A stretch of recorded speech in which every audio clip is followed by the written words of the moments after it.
Hi everyone.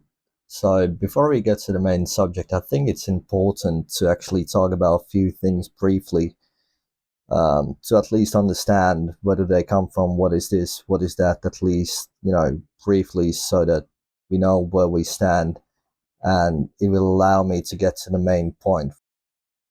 As you may or may not know, Federal Reserve left the interest rates unchanged for another month at 3 3/4. I'm not going to get into a great detail of this because there is a lot of external factors that comes from euro dollar and repo market. So it's more like they're forced into this, leaving the rates unchanged rather than willingly leave the rates unchanged as they are. But there are also some of the internal and domestic factors that actually contribute to the decision making. But anyway, when you think about interest, you're essentially thinking about what is this worth for you? Or in other words, you could say, what's the cost of this? Right? So when you, let's say, borrow $100 and someone says, oh, it's going to cost you $5 per week. The longer you wait, obviously, the more you're going to have to pay. And so that would be just like the cost of those $100 per week, right?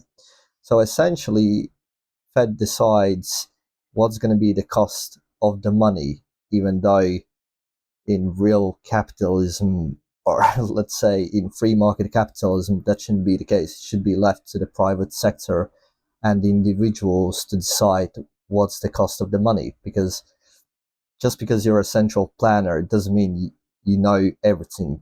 It doesn't mean you know better than everyone else, right? Now, in real life example, we could put this together and say that the real yields are actually negative. Now, the CPI, I mean, obviously, if you believe that your inflation year over year has gone only 3.4%, then you're fine. You don't need to listen to this. You're definitely fine. Now, I would argue that real inflation is closer to 8, 9, perhaps 10%. I don't know exact number, but we'll get into that a little bit later. Now, I'll give you a good argument why would that be the case, and perhaps maybe somewhere down in the line in the future, we could do like, I could do like a specific video just for that, just to clarify how does government statistics actually undermine the real data, whether it's in labor force or inflation or PPI or PCE and whatnot. Now, essentially, if you're trying to save the money, and let's say you save $100, first year, second year, blah blah blah, etc., right? Every year, if the real yield is negative, you're actually losing 5%. Let's say if the real inflation is 8%, just for the sake of simplicity, you're losing more than 5% every single year, compounded, right? You're not actually making money, right? Because the difference between the official number is 3.7, which is the interest rate, and 3.4, which is the inflation year over year, would make a positive number, right? But it's not actually the case. And so at the end of the day, if you're trying to save the money, you can't, because you're actually losing the purchasing power of it. Well, you could argue that you can save in gold and whatnot, and yes, that is probably the case. But that's not the whole point. The whole point is that the government actually expands their balance sheet, right? They have a fiscal spending which is out of whack, and they're expanding credit as well. Because remember, inflation is the cause of higher prices and not other way around, right? So the inflation is the expansion of money and credit. So that at the end of the day is what causes the inflation, and that essentially makes the prices higher. And now if you actually look at the latest treasury data for the fiscal year, well, the fiscal year actually ends in October, so we're not there yet, but we're close enough. And that's still scary because the deficit is almost 1.8 trillion with a T, right? Now, if you think about, let's say, an individual, you make $100 per month, as your salary, every single month, $100, $100, and now you decide to spend 120 every single month. What's going to happen? Why are you going to get the money? Well, unlike government, you can't print the money because it's counterfeiting, right? So you're going straight to the jail. Well, then what's the other solution? Well, we could try to pay the debt off, and we need to cut the damn spending, right? Instead of spending 120, we can only afford to spend 100 at the best, right? Because 100 is going to just get you break even, but you still need to pay off the debt that you already borrowed, plus the interest on top of that, which again keeps getting bigger and bigger because it keeps compounding, right, with the time. Or you can just, get bankrupt. Just say that you're bankrupt. In other words, you're insolvent, right? However, it's slightly different for the government, right? They still got the same options, but government could say, let's say to the bondholders, essentially the people, investors in institutions, countries, and whatnot, holds their debt. That, right? Sorry, guys. Well, we're bankrupt. We can't pay you dollar on the dollar. We're gonna pay you 30 cents on the dollar, or whatever this is gonna be the case. So sorry for that, but it is what it is. Another way could be, and by the way, economically and financially, this is very easy to do. Politically, it's nearly impossible, I would say, because if you would say, sorry guys, well, we're cutting spending, so we're gonna tighten up the belt. Now we're gonna cut spending in military, Medicaid, social security, and whatnot, but we're gonna cut the spending. And so the people that usually vote for those people who enables these benefits and whatnot, they will stop voting for you. So you'll never get back to the, in a Congress and, government in the first place, right? So that's out of the question. Well, what's the third thing?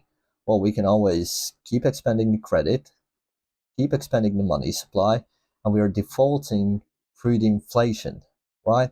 So we keep the same thing, right? Oh, we're essentially paying off the debt. You see, it's all going great, right? But essentially, it's not the same debt because the value of that money is essentially much lower than it was, let's say, yesterday or the day before or the year before. So you got a point where it's going, right? I mean, the year hasn't even finished, and we're at 1.8 trillion deficit. How could it be?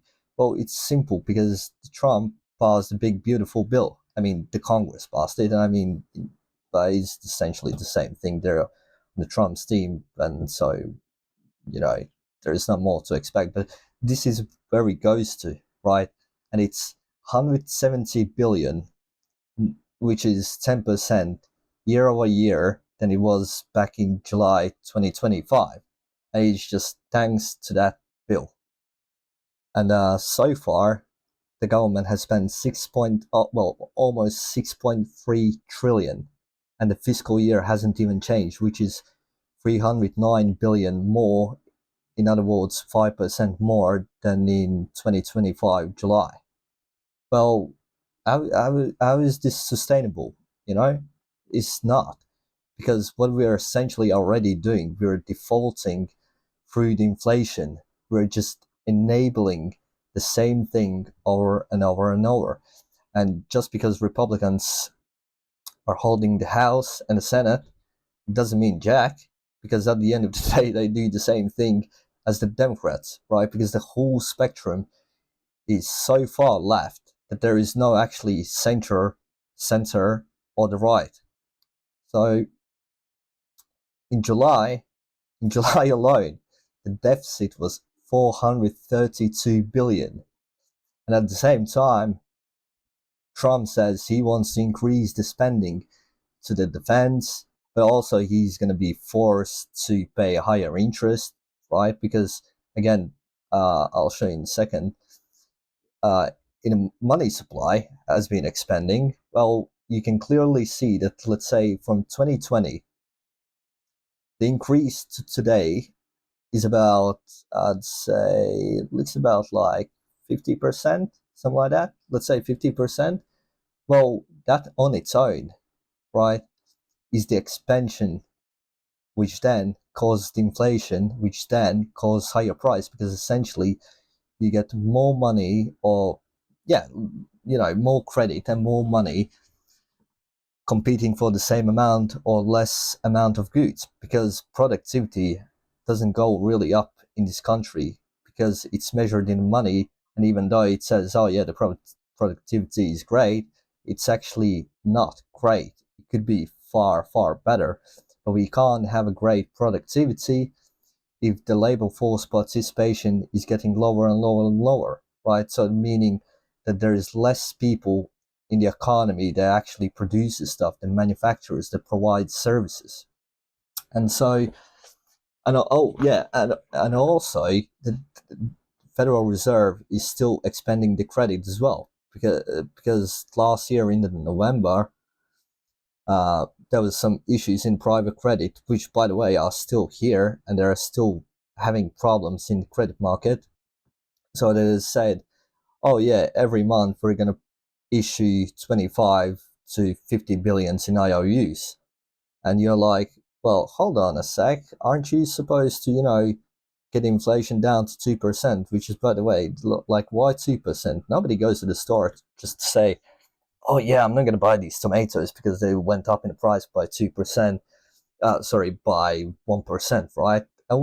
Obviously everyone's going to go to the, let's say, a grocery store, or get a service, or whatever items they need for smaller amount of money that is possible, right? Nobody's going to the store saying, oh yeah, I'm just not going to buy these things because they're just so cheap, right? It just doesn't make any sense. So there's, in the first place, there's no magical number about 2%. Why 2? Where does it come from? Well, I mean, I'm not going to get into this video why is 2% their magical number, but just for the sake of argument, saying that there is such a thing, whilst paradoxically it shouldn't exist, right?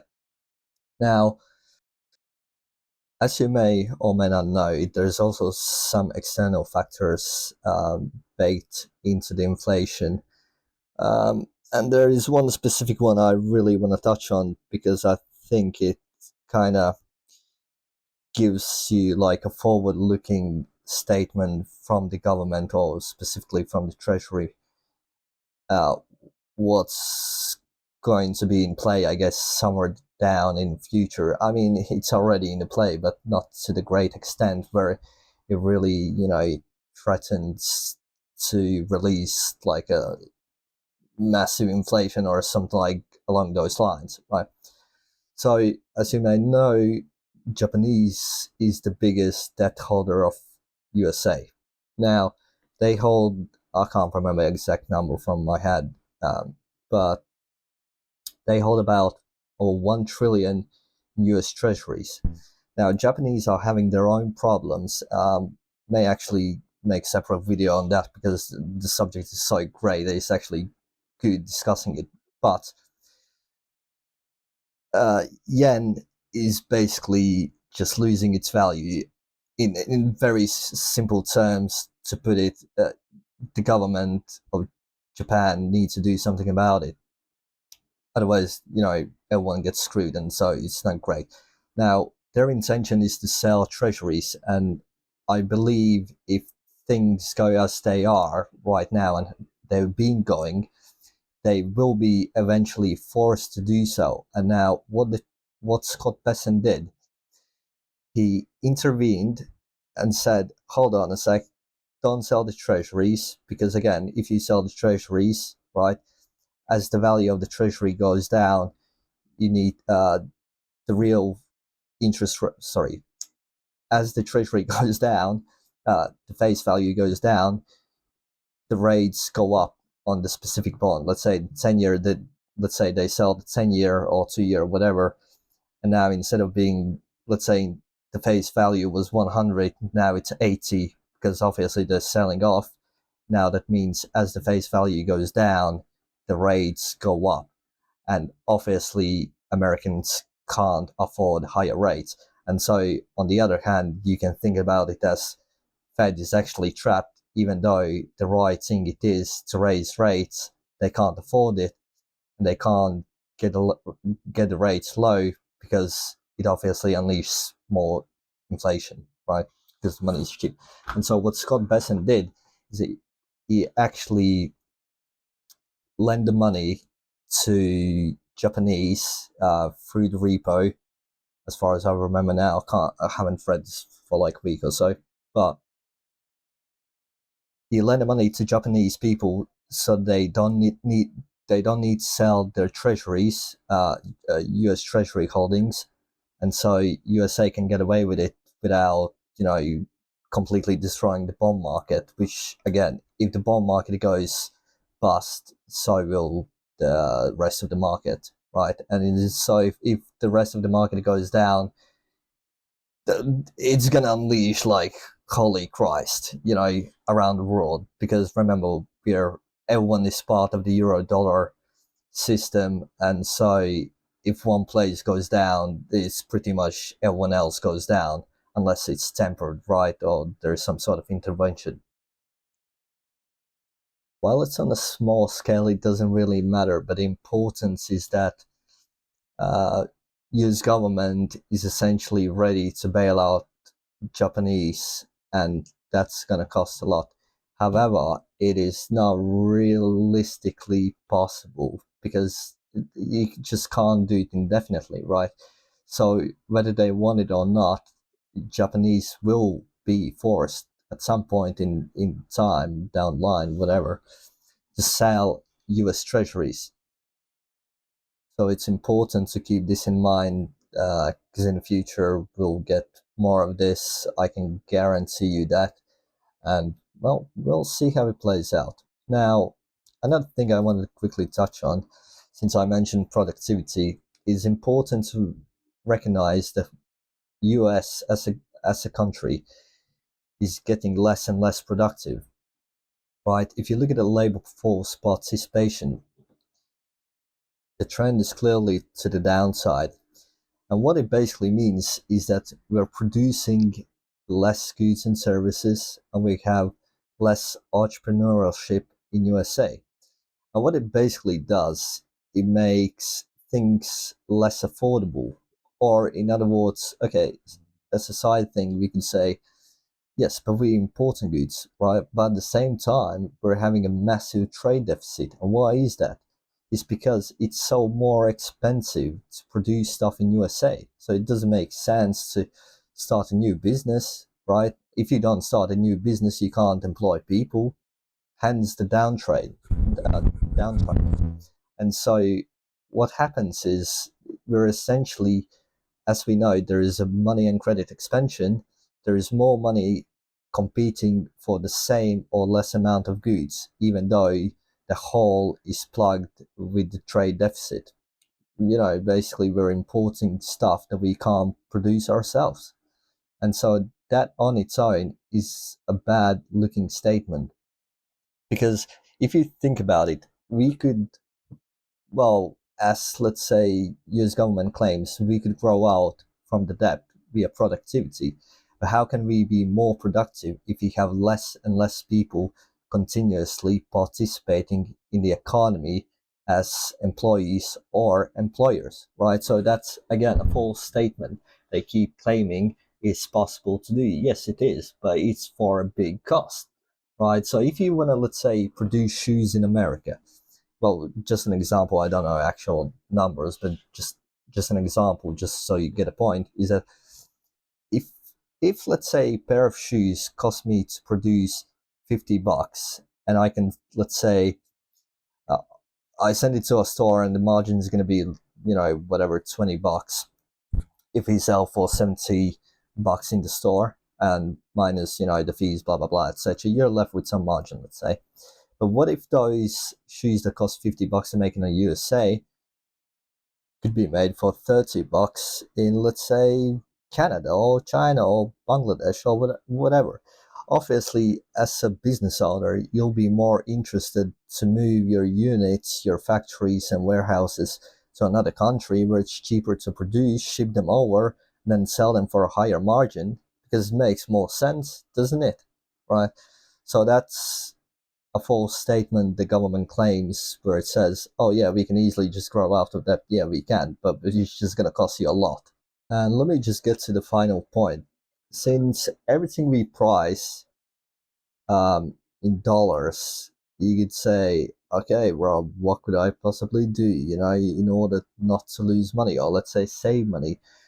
Look at S&P 500, or, look at Dow Jones, look at real estate, everything's just gone up so much. Should I just buy this and buy that?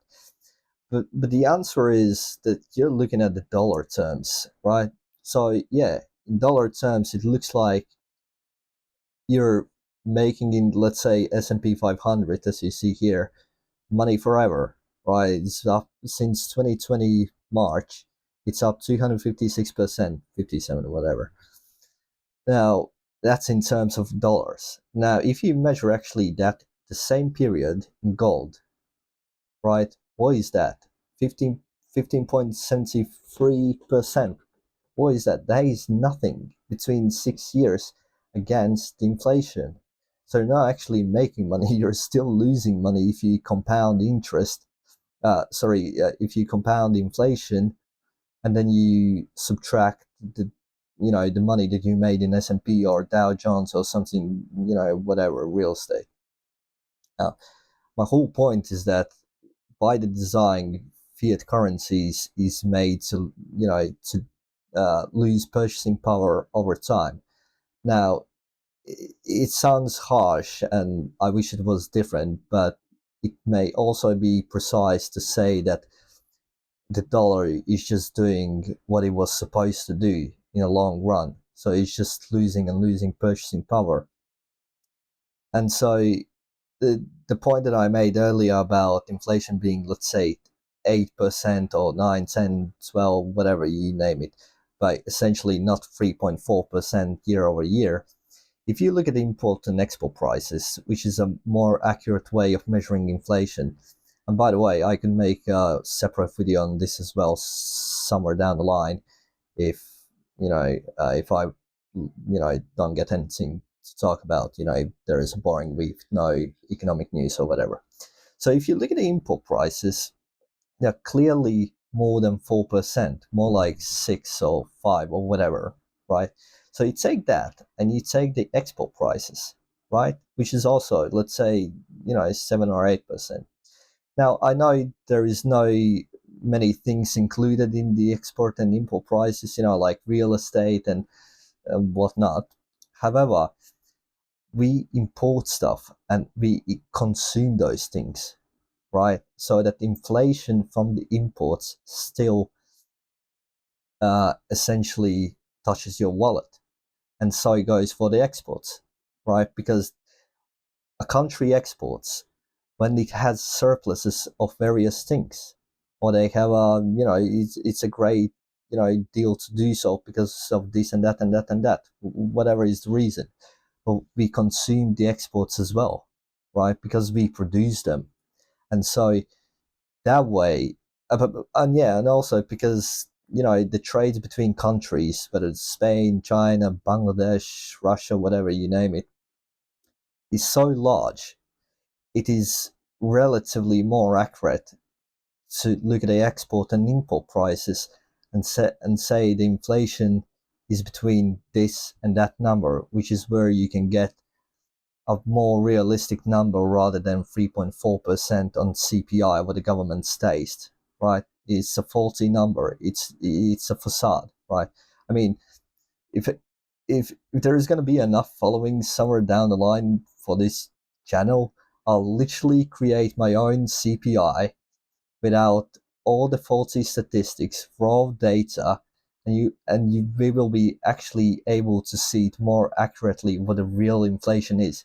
Yes, perhaps by taking the raw prices on various goods, services, things, and whatnot, we may overestimate the inflation. However, it's going to be much, much closer to the real life than what the government actually says. And so even if you look at this, wage growth, it's just barely 4%. What is 4% if the real inflation is, let's say, 6, 7, 8, 9, 10, whatever it is?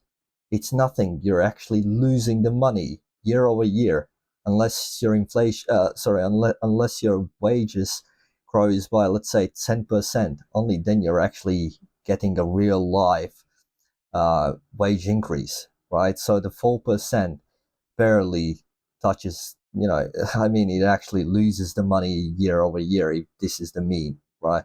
So it just, it's just all, a fairy tale what the government is stating in these numbers. So, and the reason, by the way, why I wanted to mention the import and export price, because those are raw prices. You can't substitute them, unlike in, let's say, CPI or PPI or PCE, right?